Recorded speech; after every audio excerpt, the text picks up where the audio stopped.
Qul huwallahu ahad. Allah sendiri asal kata apa? Ilah.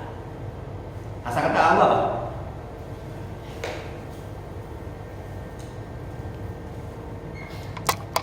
Ilah. Ini asal kata. Ilahun. Ismul tafdil masuk alif lam tasdid jadi Allah. Ilah. Di dalam bahasa Yunani, di bahasa Ibrani itu Elohim. Sudah dengar kata Elohim. Nah, kalau dua di dalam bahasa Ibrani itu Yahweh. Sudah dengar istilah Yahweh? Yahweh, Yehovah. Sama dengan dua Elohim, Eli. Ini etnik. Hanya beda penyebutan, jadinya sama kayak di kita Indonesia. Orang Sunda Allah itu bilangnya Gusti Pangeran, gitu ya. Gusti itu apa Gusti? Raja. Oh, ada Gusti kan gitu kan ya. Gusti kan itu penyebutan Kanjeng. Kanjeng. Itu sebutan ini adalah tergantung dari daerahnya. Makanya Tuhannya bukan Allah, Tuhan saya Elohim. Karena memang dulu Ibrani bahasa yang digunakan ketika datang ke Indonesia, nemu Tuhan macam-macam kan? Ya, sembahyang bahasa apa? Kalau sembahyang belum? Sekerta. Hindu. Sembahyang bahasa sembahyang ini kan gitu kan?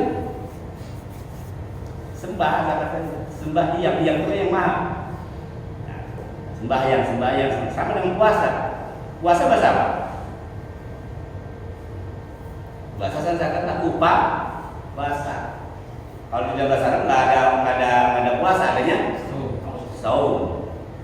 Sama hari, nggak ada minggu, adanya ahad. Hari ahad, hari tunggal. Kebanyakan itu kita bahasa Arab yang wahid, Isnin, Selasa, Rabu, Baik. Imam Ahmad mengatakan telah menceritakan kepada kami Abi Sa'id alias Muhammad bin Maisar al-Asani. Kemudian telah menceritakan kepada kami Abu Ja'far ar-Razi, telah menceritakan kepada kami Ar-Rabi Ibnu Abbas, telah menceritakan kepada kami Abu Aliyah, telah menceritakan kepada kami Ubay bin Ka'ab bahwa orang musyrik berkata kepada Nabi, "Hai Muhammad, gambarkanlah kepada kami tentang Tuhanmu." Maka Allah menegur firman-Nya, "Wallahu ahad, Allahu samad, lam yalid walam yulad walam yakul lahu." Nah, di situ tadi saya bacakan ada beberapa nama itu adalah disebut dengan sanad. Jadi sanad itu adalah kabar berita hadis itu mulai dari Imam Bukhari sampai kepada sahabat. Nah, untuk meringkas tulisan para ahli hadis sepakat toh yang ditimbulkan itu hanya rawi yang terakhir sanad itu adalah sahabat Abu Hurairah, Umar bin Khattab, gitu kan? Padahal Abu Hurairah nanti menceritakan lagi kepada sahabatnya, terus kepada tabi'in terus sampai bawah. Makanya kita sering bilang kan, saya dapat kabar dari guru saya, bahwa guru saya dari guru saya itu sebut dengan sanad. Di dalam kalangan pesantren, sanad itu penting, Pak. Sanad itu penting. Kenapa? Karena nanti di akhirat itu ada orang-orang yang bisa memberikan syafaat selain Rasulullah. Siapa? Para ulama. Guru-guru kita itu nanti orang memberi pertolongan. Bahkan juga guru kita itu bertanggung jawab dengan nasib kita di akhirat. Anton, kenapa nggak puasa? Kata guru saya nggak apa-apa ya Allah. Kata siapa? Kata guru saya, nah ini dipanggil tuh. Kan karena sanadnya ke gurunya. Kenapa puasa? Kata guru saya harus puasa Ramadan. Benar. Nah, gurunya itu dapat pahala. Nah, nanti para guru, para ulama, para orang-orang alim, para kiai, para ustaz itu dia akan memberikan syafaat kepada para murid-murid. Jadi bukan cuma Rasulullah sampai syafatul uzma, syafaat besar. Dia kalau dalam ilmu hukum apa namanya? Gerasi ya. Jadi amnesti apa sih sebutnya? Remisi. Hah? Remisi Remisi masal. Nah, Guru-guru kita, orang-orang tua kita, orang soleh itu pun memberikan syafaat. Cuma syafaat buat mereka itu adalah syafaat yang kecil. Pernah dengar hadis mengatakan bahwa nanti anak kecil itu yang meninggal dunia di akhirat, di padang mahsyar ketika panas, ada orang yang membawa tekok kepada orang itu. Dan ternyata anak kecil itu adalah orang yang dulu meninggal ketika masih belum balik. Maka kalau ada orang yang anak yang meninggal masa kecil itu dibicarakan. Nanti di padang mahsyar ketika matahari ibarat kasih jengkal, panas luar biasa, orang pasti butuh minum. Tapi nanti ada anak yang datang ngasih air. Itulah anak-anak bayi, anak kecil yang meninggal sebelum dia balik. Dengan catatan orang tuanya ikhlas kehilangan anak. Tapi kalau orang tuanya ikhlas kehilangan anak itu nggak bakal. Beruntunglah ya orang yang punya anak 5. Tapi jangan salah, anak juga aman. Namanya di ya. Anak juga aman. Salah-salah didik, salah-salah kasih makan membahayakan itu juga. Karena semuanya dalam mana. Baik. Dikasih masih sedikit. Kemudian pada zaman dulu sahabat itu ngadu sama Rasulullah. Ya Rasulullah, ada pemimpin saya di kampung. Kalau setiap sholat selalu bacanya kulhu. Rakaat pertama baca kulhu, kedua baca kulhu, 3 baca kulhu, 4 baca kulhu, sahabat saya masjid. Begitu terus ya Pak. Itu gimana? Apa kata Rasulullah? Hubbuka iyyaha wa adkhalaka jannah. Kata Allah, kecintaanmu kepada surah Al-Ikhlas itu dapat memasukkanmu ke dalam surga. Jadi ada orang, Pak, kenapa ditanya sama kenapa kamu baca Al-Ikhlas mulu? Saya senang ya Allah ya Rasul. Saya senang surat Al-Ikhlas. Kenapa? Karena di dalamnya mencakup sifat-sifat ar-Rahman. Sifat-sifat rahmannya Allah. Makanya saya selalu baca itu. Bahkan ada salah satu panglima Rasulullah kalau sholat itu, Pak. Jadi ditunjuk jadi imam untuk memimpin pasukannya. Ketika sholat ini, rakaat pertama baca Fatihah, rakaat kedua terus baca surah sunat, lalu terakhir sebelum rukuk dia baca qul. Rakaat kedua sama, rakaat kedua baca Fatihah, habis amin, baca alam taro, sebelum rukuk baca qul. Pokoknya sebelum rukuk dia selalu baca qul. Terus ada sahabat bilang, ngapain macam gitu? Rasulullah nggak nyontohin, bidah tuh. Gitu dah pokoknya dah. Kan Rasulullah nggak nyontohin, ngapa dibaca qul tiap rakaat? Diadu hal ini kepada Rasulullah. Apa Rasulullah bilang? Rasulullah bilang, "Anna hubbuka iyyaha adkhalaka jannah." Allah kirim pesan bahwa aku menyukai dia dan dia pasti akan masuk surga. Jadi salah satu hikmah kenapa dianjurkan baca qul itu adalah Allah senang dengan surga. Dan orang yang sering baca itu Allah jamin akan dimasukkan dalam surga. Bahkan dalam hadis lain dikatakan wallati nafsi biyadihi innaha la ta'dilu nisful Qur'an aw sulusuh. Salah satu keistimewaan kulhu itu kata Rasulullah, demi Tuhan yang jiwanya berada di dalam genggamanku, wallati nafsi biyadihi innaha la ta'dilu nisful Qur'an aw sulusuh. Sesungguhnya surat Al-Ikhlas itu benar-benar sebanding dengan separuh atau sepertiga Al-Quran. Jadi sekali Bapak baca qul itu dapat pahalanya sama dengan sepertiga Al-Quran. Kemudian ada masih dikatakan dari Abdurrahman bin Abu Layla, seorang wanita kalangan Ansar dari Abu Ayyub dari Nabi bersabda, ayat juzu ahadukum ayyaqra'u aslusul Qur'an fi lailah fa innahu man qara'a qul huwallahu ahad Allahu samad ila akhir fi lailatin faqad qara'a la ya'ta'id sulusul Qur'an. Kata Rasulullah bertanya pada para sahabat, apakah tidak mampu seseorang di antara kalian membaca sepertiga Al-Qur'an dalam satu malam? Bisa nggak? Baca sepertiga Al-Qur'an semalam? Amin. Berat nggak? Kata Rasulullah, lanjutannya nih. Karena sesungguhnya barang siapa yang membaca qul huwallahu ahad atau surat Al-Ikhlas dalam semalam, Berarti selama saja dia membaca sepertiga dari Al-Quran pada malam itu. Itu. Keistimewaan fadilah surat Al-Ikhlas. Maghrib itu masa panjang-panjang baca kuliah dulu. Masa baca kuliah mulu sih nih. Dalilnya ada subuh jangan baca kuliah kalau subuh mah. Baca panjangan kalau subuh, bacanya bahasa Inggris, hal-hal. Bahkan ada begini Pak, di kondisi dalam masuk dalam ini ya. Jadi salah satu etika iman itu lebih baik kalau lagi sholat jamaah nih, lebih baik baca satu surat lengkap daripada separoh. Paham nggak? Lebih baik baca satu surat lengkap daripada cuma separoh. Al-Baqarah cuma 3 ayat, ruku. Lebih baik baca Qul a'udzu birabbil falaq tapi sempurna 1 ayat. Itu lebih utama dibandingkan Bapak baca cuma 1 ayat. Boleh nggak? Ya boleh. Coba kan kalau kita nyari apa? Beda kalau kita baca sendiri.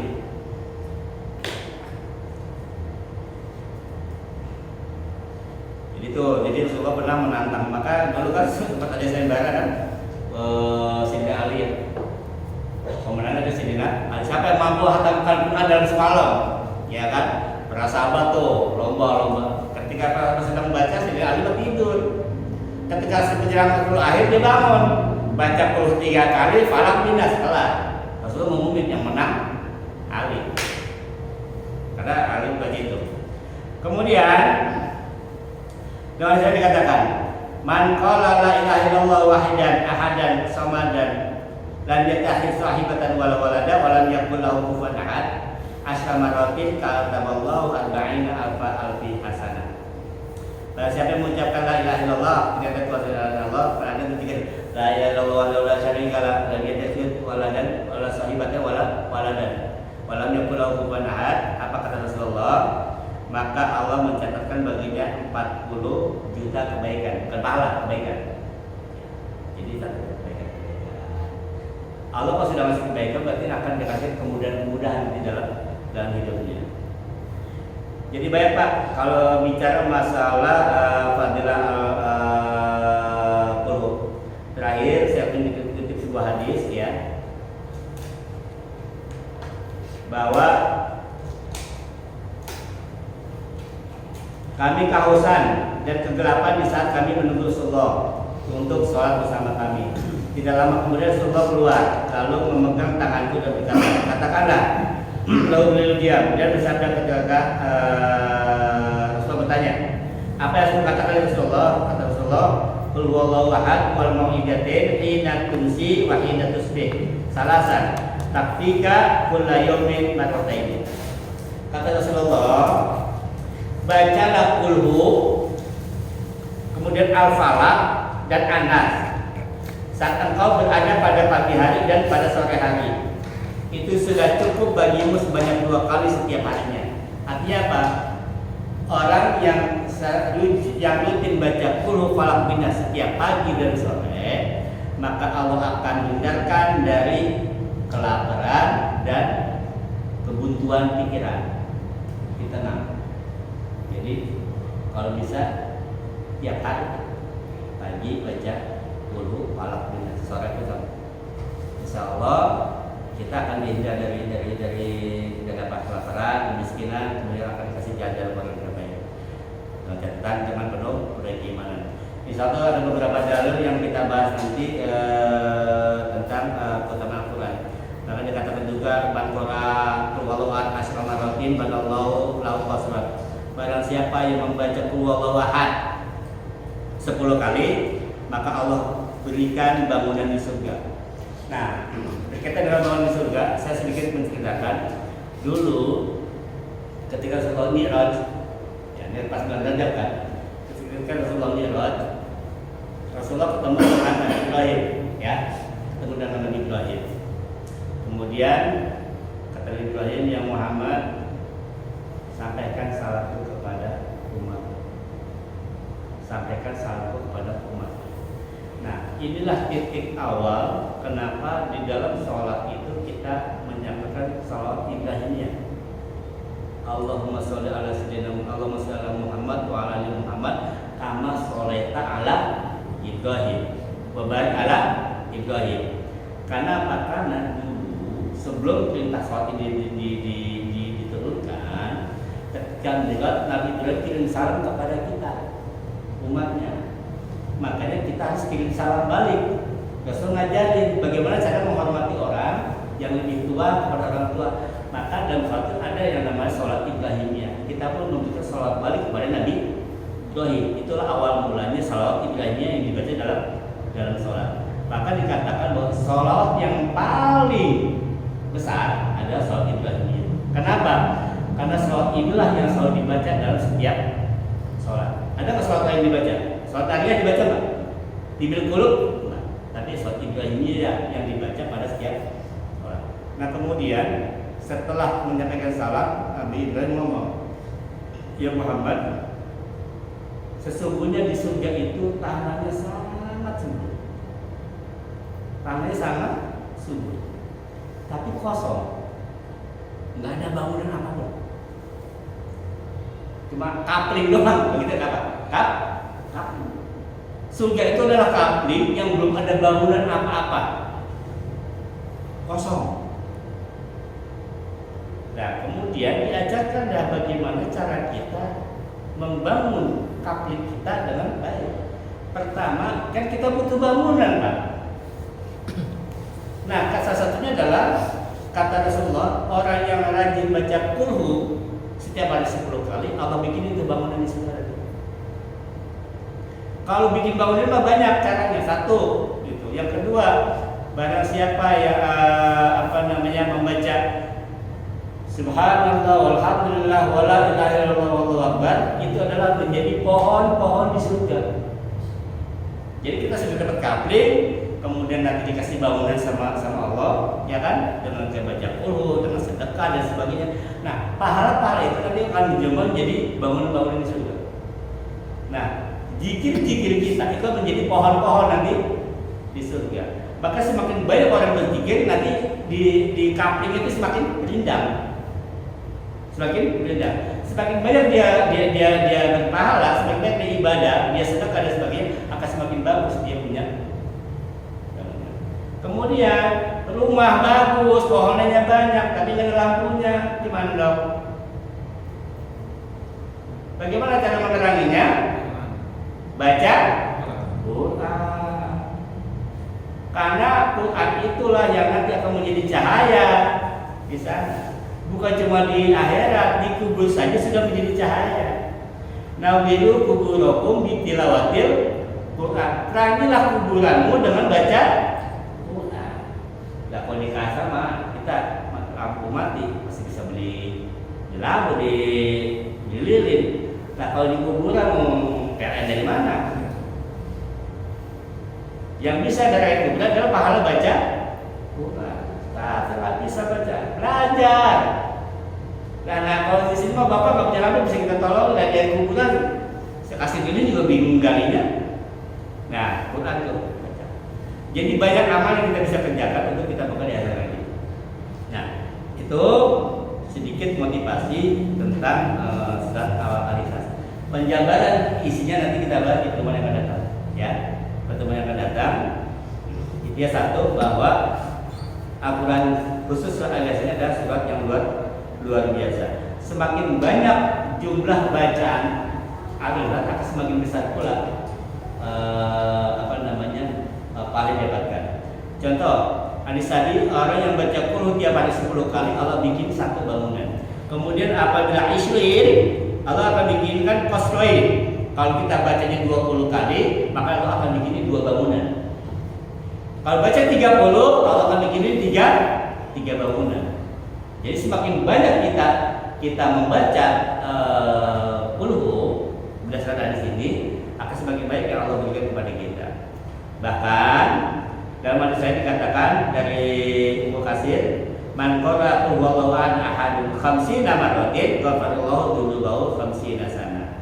Barang siapa yang rajin baca Qul 50 kali, Allah akan ampuni